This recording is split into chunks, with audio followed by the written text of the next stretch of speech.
ইন্ডাস্ট্রিতে একটা ছবি বা এক ধরনের ছবি চললে ইন্ডাস্ট্রি তো বড় হতে পারবে না।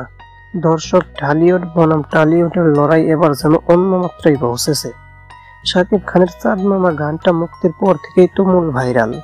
গানটা যেমন হিট, তেমনি এর ডান্স পারফরমেন্স দারুণ প্রশংসিত হয়েছে। কিন্তু ওপার বাংলার সুপারস্টার দেব এই গান নিয়ে রীতিমতো হিংসায় জ্বলছেন। বিশ্বস্ত সূত্রের খবর, দেব নাকি এক পত্রিকাকে বলেছেন, নুসরাত জাহান চাঁদ মামা গানে যে ওয়েস্টার্ন ড্রেস পরে নাচ করে নুসরাত জাহান চাঁদ মামা গানে যে ওয়েস্টার্ন ড্রেস পরে নাচ করেছেন সেটা তিনি অশ্লীল মনে করেন। এই মন্তব্যের পর তোলপাড় গোটা নেটপাড়া। শাকিব ভক্তরা তো একেবারেই ক্ষেপে আগুন। দেব নিজেও বহু সিনেমায় ওয়েস্টার্ন লুক নুসরাতের সঙ্গেই কাজ করেছেন। তাহলে এখন কেন এত অভিযোগ? এটা কি শুধুই ব্যক্তিগত মতামত, নাকি শাকিব খানের জনপ্রিয়তা দেখে হিংসায় পড়ছেন? ব্যাপারটা কিন্তু সিরিয়াস। দর্শক, আপনাদের কি মনে হয়?